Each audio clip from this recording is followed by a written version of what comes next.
You both feel it, that quiet pull that refuses to leave, even when logic tells you it should.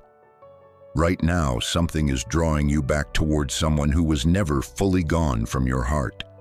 And psychology shows us that when two people are truly meant to find each other again, there are exactly three things that always, without exception, happen first. This is not wishful thinking. This is not longing dressed up as something it isn't. What you are feeling right now has a name in psychology. It has a pattern. It has a reason. And the fact that you are here drawn to these words at this particular moment means something is already stirring inside you that your rational mind has not yet caught up with.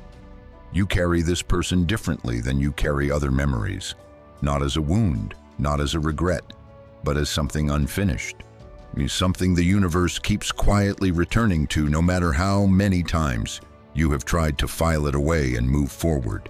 Beneath the logic, beneath the voice that tells you to be sensible, beneath the part of you that says you should be over this by now, there is a knowing, a soft, persistent, almost cellular knowing that some connections simply do not end. They pause, they deepen, they wait. Psychology shows us that certain bonds form at a depth the rational mind cannot fully access or explain. What you feel beneath the surface right now, that quiet certainty that something between you remains unfinished, is not something you invented. It is something entirely real. Sign number 1. The silence between you still speaks. Most people believe that distance creates finality. That time, moving long enough in one direction, eventually erases what was. But psychology tells us something far more profound.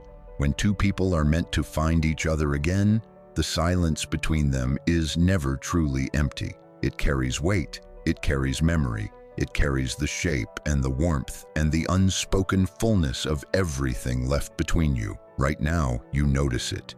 You can be in a crowded room in the middle of a full and busy life, surrounded by every kind of noise, and still feel the particular quiet that lives in the space this person left. Not because you cannot move forward, not because you are incapable of healing, but because some connections do not dissolve with time. They deepen, and you feel that deepening in ways you cannot quite explain to anyone who has not lived it themselves. You feel it in the moments just before sleep, when your mind finally goes still and their presence arrives without being summoned. You feel it in the middle of an ordinary afternoon, when something small, a song on the radio, a familiar scent, a certain quality of light, makes everything inside you go quiet, and suddenly they are there, right there, as vivid and present as the very first time.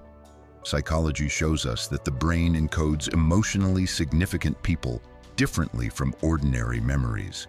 What researchers call implicit memory, the body's own knowing, does not fade the way conscious memory does. You do not have to try to remember this person. You simply do.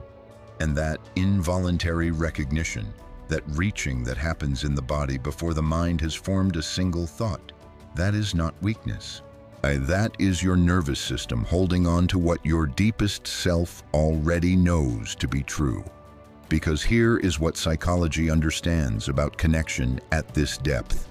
Silence between two people who are meant for each other is not absence. It is presence that has not yet found its way back into form. And you feel the difference. You have always felt the difference between a connection that has ended and one that is simply waiting. The silence between you still speaks, and somewhere inside you, quietly, you are still listening. Sign number 2. You feel drawn to them without rational explanation. You cannot explain it with logic, and psychology shows us that this precisely is the point. When two people are meant to reconnect, rational explanation stops being sufficient to contain what is happening. You think about reaching out, but then you stop yourself. Then you think again. You notice their name in unexpected places. A conversation drifts toward something that reminds you of them. You turn a corner and feel their presence in a space they have never even visited, and you feel it. Not as obsession, not as desperation, but as something quieter and more certain than either of those things. Something closer to recognition, like your whole self leaning almost involuntarily towards something it has not forgotten how to want. Psychologists describe this as an unconscious attractor, a deep relational pattern that your nervous system remains oriented toward, regardless of time or distance. People who are genuinely meant to be in your life do not disappear completely. They resurface, first in dreams, then in half-formed thoughts, then in the undeniable, wordless sense that something between you is still alive, still present, still pointing, still breathing. Right now, at this very moment, that sense is not your imagination, constructing what it wants to be true. It is your whole self recognizing at a level beneath words what the rational mind has not yet fully been given permission to accept. That pull you feel is real, not because you are holding on too desperately, but because some connections carry a current that does not switch off with silence or separation. It simply waits, patient, persistent, and quietly certain, for the conditions that will bring it home. Sign number 3. Your growth has been quietly preparing you for this moment. This is the sign most people miss entirely, and it may be the most powerful of all 3. When two people are truly meant to find each other again, the time apart is never wasted. It is working beneath the surface of every difficult month, every lesson that arrived wearing the face of loss, every morning where you rebuilt something inside yourself and chose quietly to keep going. There has been a preparation happening, a slow and necessary becoming, a transformation that neither of you could have reached without the distance between you. You are not the same person who loved them before, and neither are they. And this difference, this growth, is not an obstacle standing between you. It is the very foundation that makes a deeper, truer reconnection genuinely possible. Psychology shows us that the most meaningful connections require two people who have done their inner work, who have learned to sit inside their own silence without fleeing it, who have grown comfortable enough with their own depth to stop abandoning themselves in order to keep someone else comfortable. Think about what you have learned about yourself in this time apart. Think about the ways you have softened where you were once rigid. Think about what you now understand about your own needs, your own patterns, your own capacity to love without losing yourself in the process. That is not accidental, that is preparation. If you have been doing that work, if you have been growing, healing, becoming more fully and honestly yourself, then you are not moving away from this person. You are moving toward a version of this connection that was never before reachable. Right now, your soul is not simply healing from something painful. It is preparing for something real. The universe does not separate people who carry a genuine connection without purpose. It creates space, space to grow, space to become, space to mature into the fullness of who you need to be for each other. And when you both arrive at that place, changed, more whole, more steady, the reconnection does not feel like starting over from the very beginning. It feels like finally arriving home.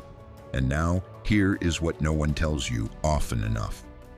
Here is what you most deserve to hear right now. You deserve a love that finds its way back. You deserve a connection that time cannot erase and silence cannot permanently end. Not because you were perfect, not because your love was without confusion or misstep or the inevitable imperfections of two real people reaching toward each other, but because you are someone who loves deeply, who holds space for others even when it costs you something, who keeps feeling even when the world tells you that feeling this much is too much. And that has never been your weakness. That has always been your most extraordinary strength. Your worth is not measured by whether someone chose to stay. Your value is not defined by how a chapter ended, or how long the silence has stretched, or how many times you have wondered whether you were enough. Your worth exists entirely independently of anyone else's choices, anyone else's timing, anyone else's readiness to receive what you so generously offer. It has been there all along, steady, whole, and entirely unshakably yours. You were never the problem. You were never too much. You were never too loving, too present, but too devoted for the right connection to hold. Those were never your flaws. They were always your signals, signals of the extraordinary depth you carry, the depth that only someone truly meant for you will ever fully recognize, fully value, and fully treasure. So if these 3 signs feel alive in you right now, if what you heard today resonated somewhere real, then trust that. Not with desperation, not with urgency, but with the quiet certainty of someone who knows exactly what their heart has been holding, because your heart has not been lying to you. It has been holding a place, and what it holds is not delusion.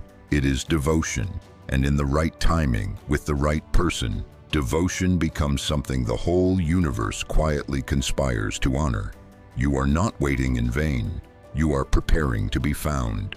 So if this resonated with something real in you, hit that like button and join the Psychology Wisdom family. Subscribe so the next insight finds you before you even knew you were searching for it. Your feelings are valid. Your love is worth honoring, and you deserve to feel understood every single day.